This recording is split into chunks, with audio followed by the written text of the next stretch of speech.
네, 6강 3교시 시작하도록 하겠습니다. 2교시 때는 우리가 청소년의 발달에 대해서 주로 봤죠. 이번 시간에는 이제 청소년의 정신건강과 관련해서 한번 생각해보는 시간을 갖도록 하죠. 청소년기, 그러면 우리가 아동기에서 성인기로 가는 그 사이에 있다 그랬죠. 다른 시기에도 상당히 이제 가족이 불안정하면 문제가 생기는데, 특히 청소년기는 가족이 불안정하면 더 이제 문제가 생긴다는 것이죠. 청소년기에는 자아 정체감과 성 정체성을 확립하는 시기다, 획득하는 시기다, 이렇게 우리가 얘기를 했는데, 청소년기 자체가 상당히 이제 급속한 이제 신체적, 성적 성숙이 이루어지고, 그 과정에서 본인도 당황하는 시기고, 또 한편으로는 가족과 부모로부터 독립을 하고 싶어 하는데, 또 한편으로는 의존해야 되는 이런 양가 감정을 가지고 있는 시기라고 했죠.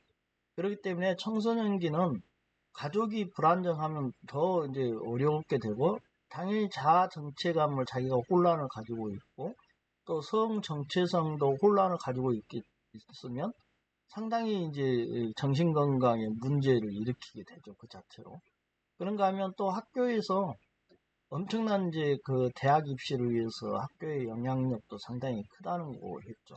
그러면서 청소년기는 다양한 정신건강의 문제가 발생할 수 있는 소지가 높죠. 우리가 가족의 불안정성을 한번 살펴보면, 가족은 사회의 최소단이죠. 우리가 태어나서 맞닥뜨린 게 이제 부모로 형성되는 가족인데, 이 가족을 떠나서 사회로 이렇게 나아가죠. 학교로 나아가고 사회로 나아가는데, 이 사회의 최소 단위가 가족입니다. 그래서 결국은 가족이 이제 개인의 성장과 사회적 연대에 있어서 중요한 역할을 하죠. 우리가 가족에서 1차적으로 배우게 되죠. 어떤 집단이 1차 집단인 거예요, 가족은. 그래서 가족에서 배우는 것도 많이 있는데, 청소년기에는 이제 독립성과 의존성이라는 양가 감정을 가지고 있죠. 한편으로는 부모로부터 이렇게 독립하려고 하는 성격이 강하고, 그런 반면에 어쩔 수 없이 부모한테 의존해야 돼요. 이러한 이제 독립성과 의존성의 양가 감정을 가지고 있는데, 보통 정서적이고 사회적이고 경제적 지원을 제공하죠, 가족은. 그렇기 때문에 의존성을 계속 가지고 있어요. 그래서 가족의 따뜻한 관심이 상당히 중요하다. 그리고 애정이 중요하다는 것이죠. 굉장히 필요한 시기이기도 합니다. 역설적으로 청소년이 독립하려고 하는 의존성을 가지고 있는데, 좀 따뜻한 가족이 더 필요하죠. 그래서 우리가 안정된 가정, 그리고 그 가정은 청소년을 주체적으로 인정해주면서 청소년도 하나의 의견을 들어주고 뭔가를 결정할 때 참여해서 그 의사도 반영해주고, 이런 게 이제 이상적인 따뜻한 가족을, 안정된 가족을 유지하는 그런 것일 겁니다. 그럼에도 불구하고 이제 현대 사회에서 여러분도 많이 이제 인식하고 있겠지만, 현재 가족 구조는 어떻습니까? 과거의 농경 중심의 사회에서는 대가족 사회였죠. 그러면서 이제 계속 그 공업화가 되고, 그렇기 때문에 핵가족으로 이렇게 많이 변했죠. 그러면서 오히려 이제 요즘에는 더 1인 가구가 더 많이 늘어났죠. 그리고 또 1인 가구 외에도 대양 가족이라고 해서 서로 간에 정서적으로 맞는, 뜻이 맞는 사람들끼리 모여서 사는, 하나의 가족같이 모여서 사는 대양 가족이 이렇게 많이 늘어나고 있는 추세입니다. 그래서 상당히 가족이라는 구조가 다양해지고 분화됐다고 우리가 느껴지죠. 그리고 또 실질적으로 그렇습니다. 이러한 원인은 여러 가지가 있겠지만, 우리가 초저출산의 시대죠. 여기서 이제 초저출생이라고 하는 경우는, 여러분 이제 저출산이 뭐 출산의 문제, 여성의 문제만 되느냐, 남녀의 문제지 않느냐 했을 때, 이제 주로 초저출생이란 용어로 많이 씁니다. 그런가 하면 이제 우리가 고령화 사회, 고령 사회, 초고령 사회 이렇게 나누는데, 우리가 고령화 사회, 고령 사회, 초고령 사회는 유엔의 기준입니다, 여러분. 유엔이 7%, 만 65세 이상이 7%면 고령화 사회였고, 14%면 고령 사회고, 20%가 넘어가면 초고령 사회 이렇게 나눴습니다. 그리고 우리나라에서는 우리가 고령화 사회가 2000년도에 고령화 사회가 됐고요. 2017년일 겁니다. 거기에 초고령 사회가 이제 고령 사회가 됐습니다. 14%가 넘어갔죠. 지금 2024년 12월 23일에 우리나라는 초고령 사회가 됐습니다. 20%를 넘어갔다는 거죠. 이렇게 이제 저출생, 그리고 초고령 사회가 되면 문제는 돌봄 문제가 이제 가중되게 됩니다. 우리나라도 벌써 100세 시대라고 그러죠.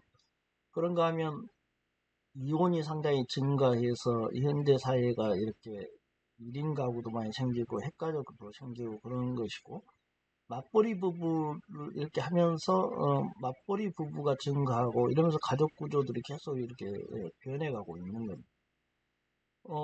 초저출생을 한번 볼까요? 보통 이제 만 15세에서 49세의 연령별 출산율을 이제 총합한 건데, 그걸 합계 출산율이라 합니다. 이 합계 출산율이 2024년에는 0.75, 0.78명 이용됐어요. 2023년에는 0.72명이었습니다. 이렇게 0점대로 우리나라는 떨어져 있는 거죠. 보통 OECD가 한 2명 정도 됩니다. 그렇기 때문에 우리나라는 상당히 이제 열악한 거죠. 최저 수준을 가지고 있는 거죠. 그리고 초고령 사회라고 하면 만 65세 이상 인구가 전체 인구의 20%를 넘을 때 우리가 초고령 사회라고 그러는데, 한국은 2024년 12월 23일자로 1000만이 넘어갔습니다. 우리 20%가 넘어갔어요. 그래서 초고령 사회로 우리는 진입했습니다. 그런가 하면 우리나라의 이제 이혼율도 상당합니다. 이혼율의 추이를 보면 우리나라가 40에서 50대, 그리고 60대 이후에 황혼 이혼율이 상당히 증가했고, 경제적 요인, 배우자의 부양 부담, 그리고 개인의 행복 추구 경향, 이건 이제 특히 여성들의 그런 우리가 이제 약간 억압 구조에 있었던 가부장제에서 벗어나면서 상당히 이제 이혼율이 높아지고 있는 그런 추이입니다. 추세가 그렇다는 것이죠. 우리가 청소년기에 이제 정신건강을 살펴보면서 이런 정신건강 문제 외에도 청소년의 가출, 또 신체 및 성적 폭력, 그리고 일탈과 범법행위, 자살 등 다양한 이제 사회적 문제가 발생하고 있죠. 이런 이제 사회적 문제 중에서 청소년의 자살을 한번 살펴보면요. 여성가족부가 한국청소년 정책연구원과 함께 이제 발표한 건데, 2025년 청소년 통계 발표를 했어요. 근데 거기서 여기서 말하는 청소년은 9세에서 24세까지 좀 넓게 본 거죠. 자살률을 보니까 2011년 이래로 13년째 보통 1위를 차지하고 있더라. 상당히 이제 청소년의 자살이 심각하다. 이런 문제를 알 수 있죠. 청소년의 사망 원인을 이렇게 보니까 전체적으로 1위가 자살이고요. 2위가 안전사고고 3위가 암이라는 거죠. 상당히 심각하죠. 1위가 자살이기 때문에. 그리고 또 청소년의 고민이 뭐냐 하니까 1위가 공부예요. 2위가 직업이고 3위가 외모입니다. 연령별로 이렇게 보니까 청소년이 13세에서 18세, 주로 이제 고등학교죠. 중고등학교 때 공부, 외모, 직업 이렇게 순서로 나타났다는 거. 청소년이 19세에서 24세 이렇게 주로 대학생, 기준으로 해보니까 공부, 직업, 외모라는 겁니다. 이가 직업이라는 게 좀 특이하죠. 그래서 어차피 이제 이때 대학을 가거나 아니면 직업을 구하거나 그러기 때문에 공부와 직업이 상당히 이제 1, 2위를 차지했다는 거. 이렇게 보면 사망과의 연관성도 어느 정도 이해할 수 있는 것이죠. 청소년 자살을 예방하는 대책이 있겠느냐 이렇게 생각해 볼 때 몇 가지를 생각해 볼 수 있는 겁니다. 첫째는 이제 정책을 어떤 마련할 때 정책의 범위를 상당히 확장하자. 이게 필요하다는 겁니다. 자살이나 자해만 이제 초점을 맞추기보다는 이런 자살 자해를 예방하는 게 뭘까? 그리고 자살로 가는 사고가 또 뭘까? 자해도 신경을 쓰자는 거고, 이런 자살 사후에 또 어떻게 대처를 할 거냐, 이런 부분까지 확장해서 정책을 마련할 필요가 있겠다. 그리고 또 정책의 대상도 위기 청소년만 정책의 대상으로 하지 말고 보호자 그리고 주변 친구들, 현장 종사자, 일반 청소년 그리고 교직원 등 지역사회 전반으로 넓힐 필요가 있다. 결국은 그 위기 청소년, 자살 위기 청소년을 둘러싼 환경 그리고 그 주변인 이런 사람들끼리까지 다 포함해서 정책을 마련하는 게 효과적일 것이다. 이런 것이고요. 이렇게 확장된 정책의 이제 범위를 기반으로 해서 자살 관련 기관이나 센터, 인력, 그리고 예산 확충, 전화 상담, 사이버 상담 같은 이제 비대면 서비스를 더 확충하자는 거고, 지금도 있지만 더 확충할 필요가 있다는 거고, 특히 부모가 이제 미동의할 때도 자살, 자해 위험군 청소년 치료하기 위해서 적극적으로 개입하게 하자. 이런 부분들이 상당히 중요합니다. 부모가 여러 가지 이제 뭐 종교적 이유라든지 어떤 다른 이유를 가지고 이 개입하는 것을 반대하는 경우도 상당히 있다는 겁니다. 그럼에도 불구하고 자살 자해 위험군 청소년에 대해서 개입을 못하게 한다면 이건 이제 오히려 약간 생명신체에 관련된 부분이기 때문에 개입을 하도록 하자 이런 거고, 보호자 및 이제 교직원을 대상으로 해서도 청소년 자살 자해 위험 징후가 있거나 특징과 관련해서 교육을 하고 매뉴얼을 제공하자. 왜 그러냐면 이 보호자나 교직원도 이런 부분에 대해서 교육을 사전에 제대로 안 받아져 있으면 대처를 할 수 없다는 겁니다. 그래서 역량 강화를 할 필요성이 있다. 현장 실무자들을 이제 전문성을 확보하자. 그리고 이제 그것을 예방하기 위해서 프로그램을 또 만들어서 확충하자. 이런 정책을 제시하자는 겁니다.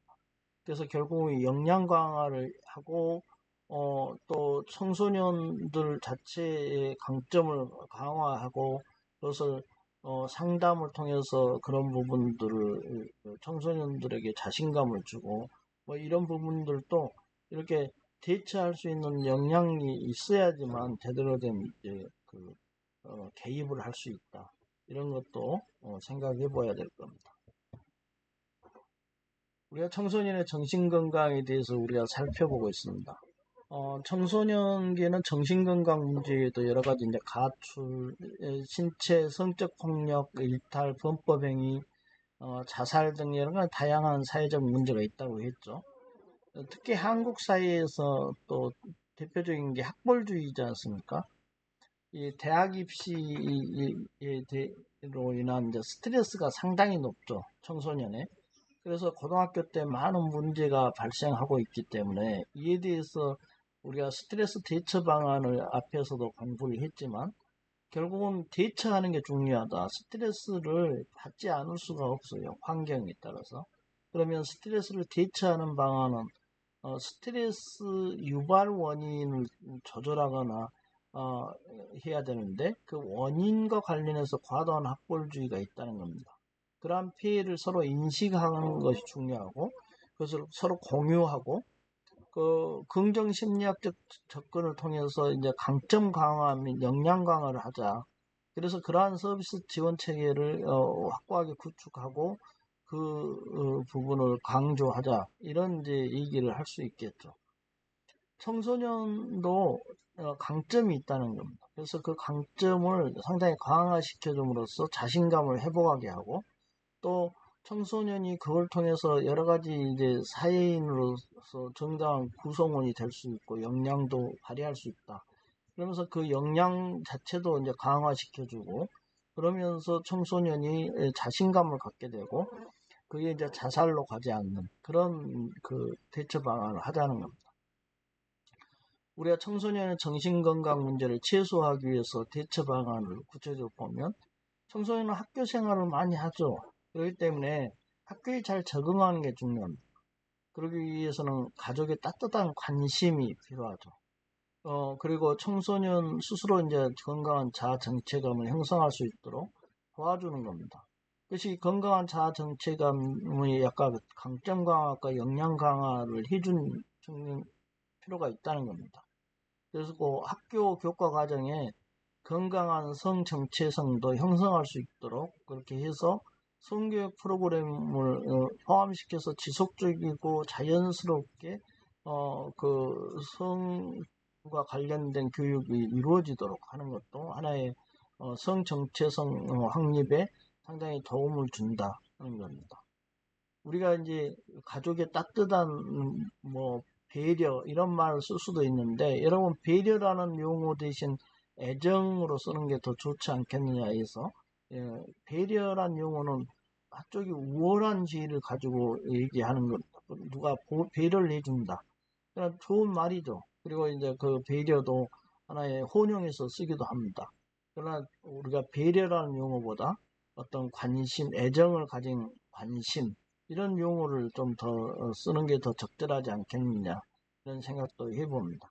여러분도 배려보다 관심, 애정, 사랑, 이 사랑을 가진 관심, 애정을 가진 관심, 이런 식으로 많이, 그리고 지지, 이런 부분들로 용어를 좀 써보기 바랍니다. 청소년기의 정신건강 문제와 관련해서 우리가 문제 중심으로 좀 이렇게 한번 살펴보죠. 불안과 우울은 비단 청소년뿐만 아니라 모두가 가장 많이 가질 수 있는 정신건강 문제입니다. 특히 청소년기에도 불안과 우울은 많이 가지고 있죠. 자존감이 이제 상실되고, 그리고 무기력감이 나타나기도 합니다. 극단적인 경우에는 불안과 우울이 심해지면 결국 이제 자살로도 나타날 수 있는 것이죠. 그런가 하면 적응장애라는 게 있습니다. 특정 스트레스에 대한 문제 해결 능력이 일시적으로 상실돼서 일시적인 발달상의 지체를 보이는 경우가 적응장애입니다.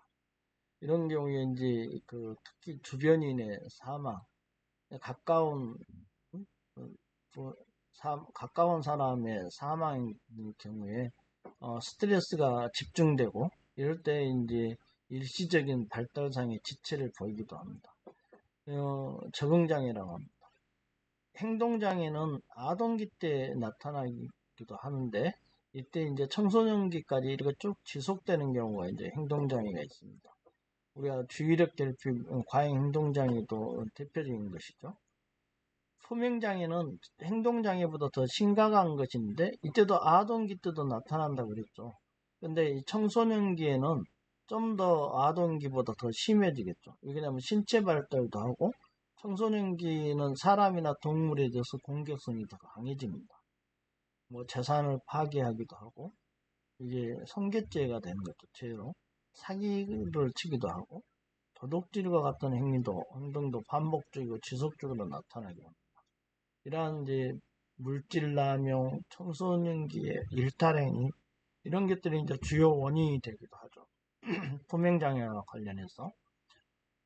그런가 하면 또 물질남용도 합니다.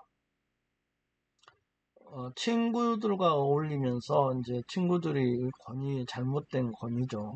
시작되는 경우가 많고요.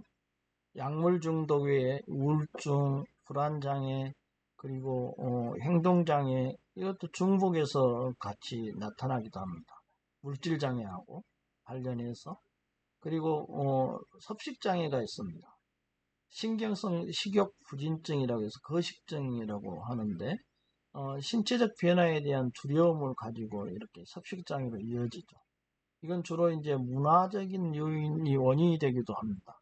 여기서 이제 문화라는 것은 보통 TV나 우리가 알려진 SNS나 여러 가지 이 정보 통신을 이용해서 신체나 이제 체중에 대한 어떤 이상적인 모습이라고 해서 보여주면 거기에 따라서 본인의 신체를 비교해서 불만을 가지고 왜곡된 인식을 또 가지고 있기도 합니다. 그런 것들이 원인이 돼서 섭식장애가 일어나고 신경성 폭식증도 유발하기도 하죠. 그래서 결국은 이 섭식장애는 청소년기가 좀 더 민감하게 반응하면서 문화적인, 그러니까 좋지 않는 문화죠. 그럼에도 불구하고 상업적인 목적의 광고들을 보면 이러한 섭식장애를 일으키는 원인을 제공하기도 한다는 거죠. 정신병 측면도 보면 정신분열병이 있고 그리고 양극성 장애도 있습니다. 그러면서 이 양극성이라는 조증과 그 계속 우울증이 계속 이렇게 반복해서 나오는 것, 장애를 말하는 거죠. 그리고 청소년기에 시작하는 초기에는 우울과 반사회적 장애가 섞여 있기도 한다는 것이죠. 그래서 청소년기의 정신건강 문제가 이 위에도 쭉 있지만 불안과 우울, 적응장애, 행동장애, 품행장애, 행동장애, 품행장애는 아동기 때보다 더 심해진다는 거고 물질 남용 부분도 상당히 이제 또래 친구들과 어울리면서 이러한 문제들을 일으키고 섭식장애에도 상당히 민감한 시기다.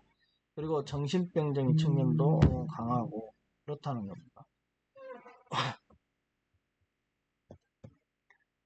우리가 영화를 통해서 이제 한번 살펴볼 텐데 맘이라는 영화가 있습니다. 우리 클라이언트가 여기서 나오는데 주의력 결핍 과잉 행동장애입니다. ADHD를 가지고 있는 스티브라는 이제 아이인데 스티브 줄거리를 이제 우리가 한번 봐볼까요? 스티브가 주의력 결핍 과잉 행동장애를 진단받아서 시설에서 거주하고 있었습니다.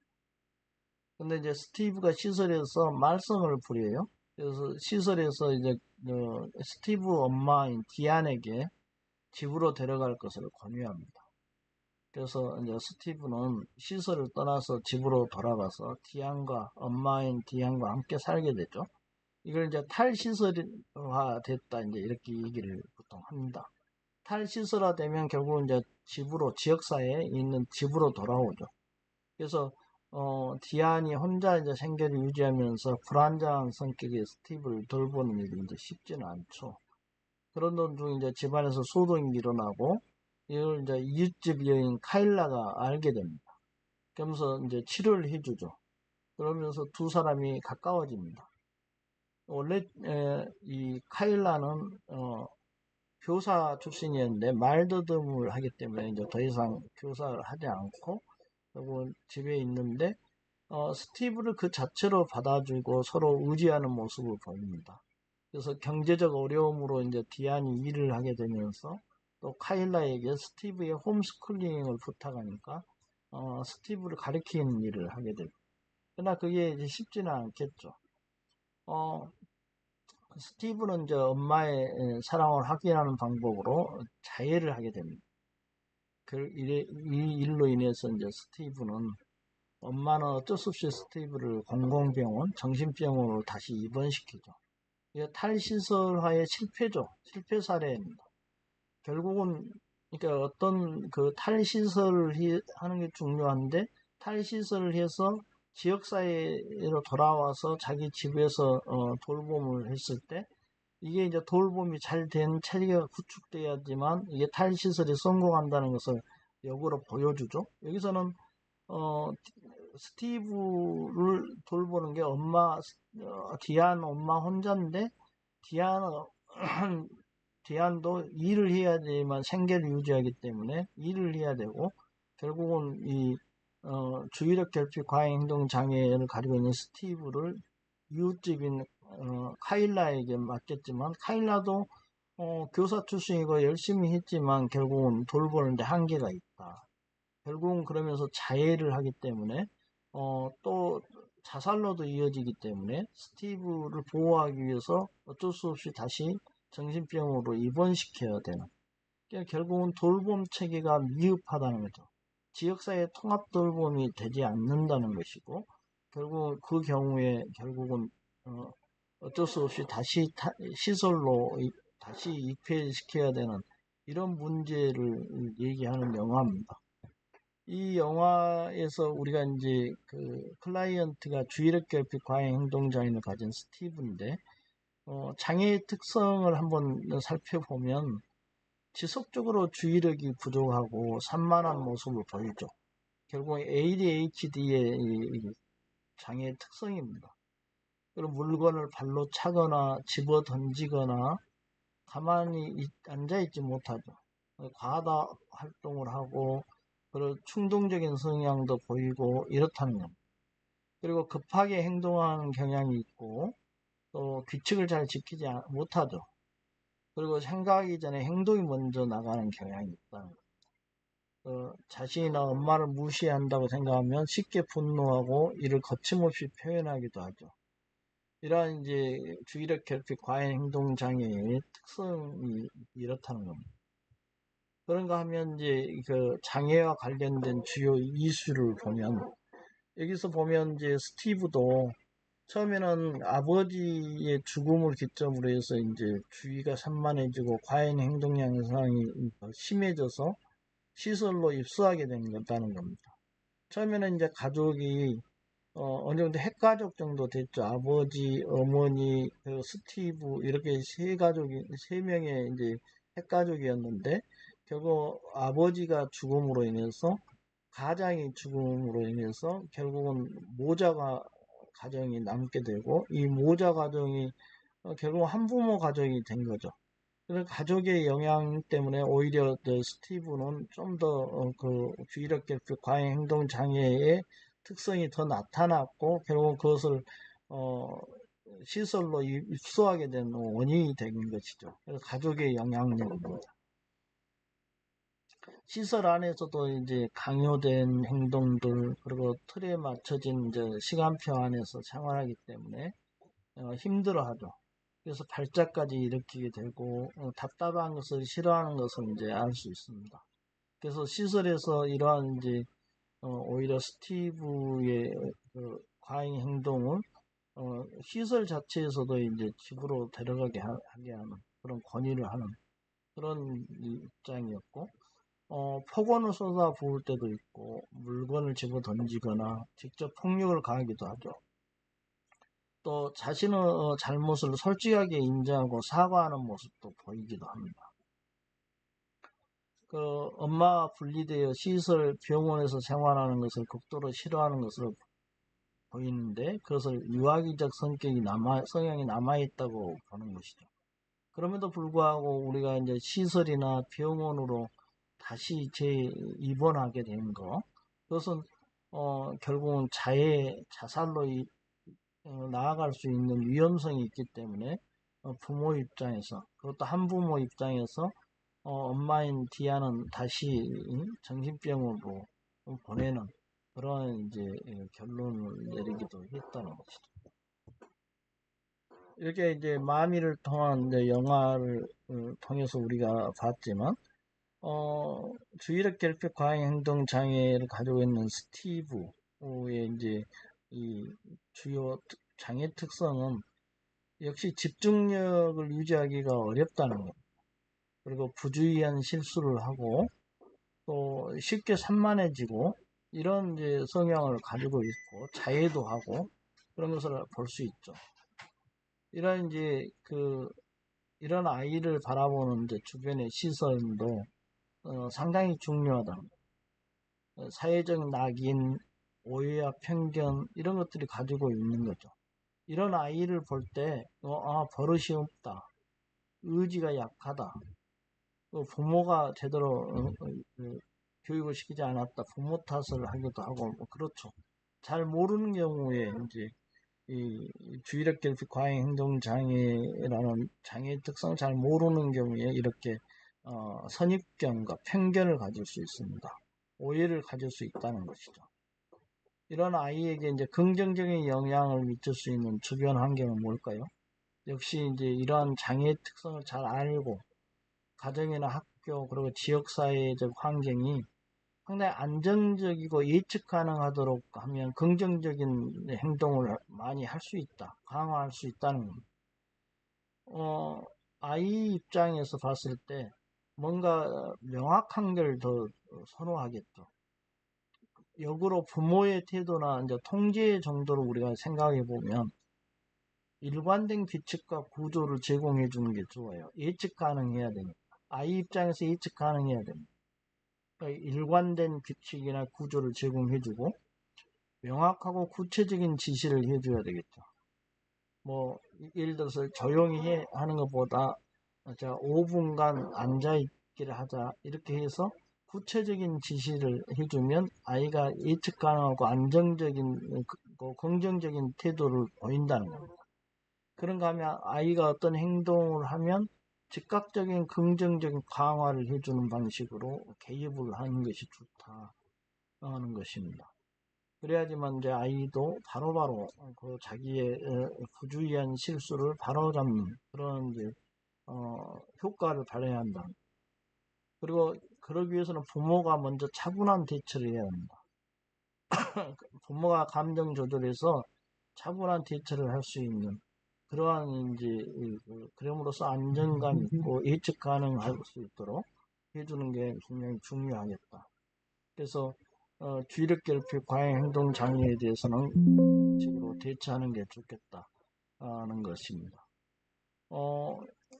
오늘 청소년 3교시에서는 청소년기에 이제 정신건강과 관련해서 우리가 이제 살펴보았는데요.